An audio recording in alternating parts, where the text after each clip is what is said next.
Just my people, as the hot, you don't happen. No, this US and Iran fight, I don't know where they go, because many people don't they comment, they talk say after Iran and Nigeria, what did Nigeria do? After Iran, is Nigeria next? Iran war fallout. While the world is watching US-Israeli strikes on Iran, something else is happening quietly inside Nigeria. Shiite groups in Nigeria are protesting in northern Nigerian cities. According to recent public statements and media reports, Iranian flags are appearing on Nigerian streets. Iranian flags, look at it, they appear on Nigerian streets.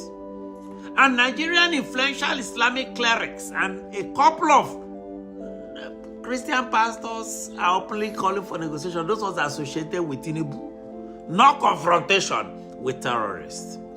At the same time, what many critics describe as a confused and weakened Nigeria's National Security Advisor, Nuhu Ribadu, is facing growing pressure over allegations, policy confusion, and questions about the government's true security strategy. This is the Ofion Okwa Show, ladies and gentlemen.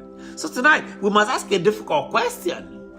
Is Nigeria the next arena where global conflict could spill over, where missiles and bombs will drop? Is Nigeria next? Because history has just taught us something very important. Please, stay with me. The United States struck Iran in the middle of negotiations, not after talks collapsing. Meetings were going on. A lot, like we see between Nigerians and US officials in Abuja these days, as reported in recent diplomatic engagements. So those meetings mean very, very little.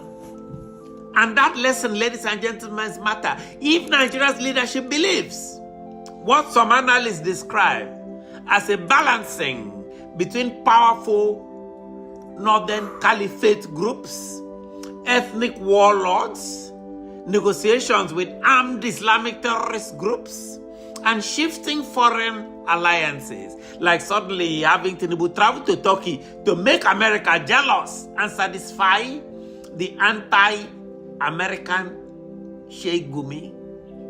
Does that guarantee stability?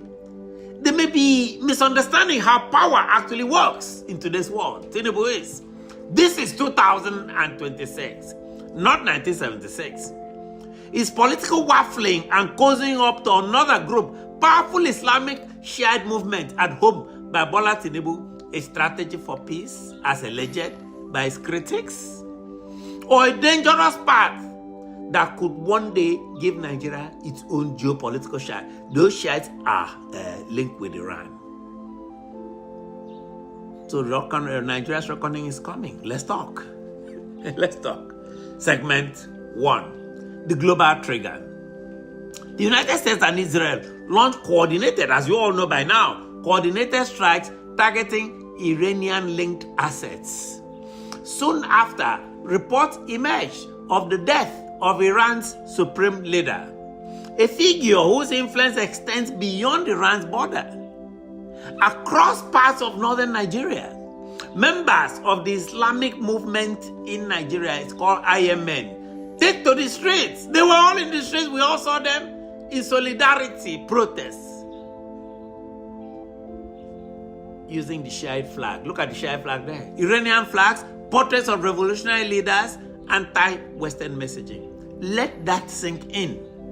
Some viewers argue that Tinubu appears reluctant to arrest them. Tinubu, arrest those people. A Middle East conflict and Nigerian streets are reacting emotionally and politically on Nigerian streets, financed by Nigeria. This is no longer distant foreign policy, Mr. President. This is global geopolitics entering Nigeria's domestic space. And when international ideological conflicts begin appearing inside local politics, history tells us something very clear. Security challenges rarely remain theoretical for long. This is not looking good. Issue 3. Ribadu under pressure. Now, we arrive at the center of the storm. Nigeria's National Security Advisor, whom Tinubu has gone out of his way to praise recently, praises him because Tinubu wants to send a message that this is his boy. In recent months, Ribadu has been central to renewed security cooperation with the United States, intelligence sharing, counter-terror discussions, and international coordination. That is what is on paper. That is what is putting out. But critics speculate. Ribadu, who was posturing in front of U.S. Secretary of State Marco Rubio to avoid additional missile strikes after Sokoto Christmas present was sent from Trump to the Maya in Sokoto. Many Nigerians interpreted this as a move towards a tougher security posture. But suddenly, controversy has erupted. We have new controversies. A report citing intelligence sources alleged that millions of dollars, Nigerian dollars, may have been paid during negotiations to secure the release of abducted school children in Niger State. An allegation the federal government has firmly denied, but has refused to be transparent about. Still, the claim alone has triggered national debate in Nigeria because Nigerians are asking quite a few questions. Some are asking, if ransom payments are denied publicly, but negotiations appear unavoidable privately, what exactly is Nigeria's counter-terrorism doctrine, if any, or is it just a trick to get the Americans off Tinubu's back? Are the Americans who accuse Tinubu government of Christian genocide as alleged in some congressional discussions aware of this new development? Is Congressman Riley Moore aware of this new development? Is Trump aware of it? Adding fuel to the debate, a widely circulated clip online appears to show Ribadu suggesting that some terrorists may be open to peace and dialogue. That's what some of them are saying now. These are our brothers. Whether fully contextualized or not, public reaction was immediate. Nigerians were very angry at that implication. Anger, suspicion, confusion. Many Nigerians began asking a hard question. Is the Nigerian government actually confronting terrorism or just managing it so that Trump can go away? What is wrong with Nuhu Ribadu? I'll give you my own opinion. It's my opinion. He obviously is acting under Tinubu's instruction, but the more important thing is he acting under the instructions of others, of his own religious leaders. Is that what is going on? You know, Nigerians, when government says security is under control, citizens quietly begin charging their power bank for their food because experience has taught us that reassurance sometimes means preparation.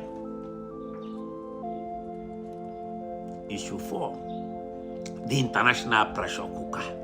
Look at what's happening in the world today. Bombs are dropping in Iran. Now, consider the timing. As this debate unfolds, a senior U.S. Treasury official arrives in Abuja to discuss terrorist financing and security cooperation. That happened in Iran too. That kind of thing happened with all kinds of meetings in the Middle East about Iran. At the same time, Nigerian media reports that the U.S. Congressional panel, Nigerian media reports, has raised concerns about violence and religious persecution in Nigeria, with discussions of possible diplomatic and other consequences, repercussions. It's in the full Riley report.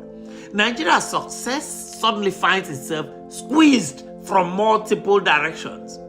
Domestic insecurity, international scrutiny, ideological religious protests, Islamic protests at home, and rising global conflict abroad. This is why the Iran crisis matters. It matters.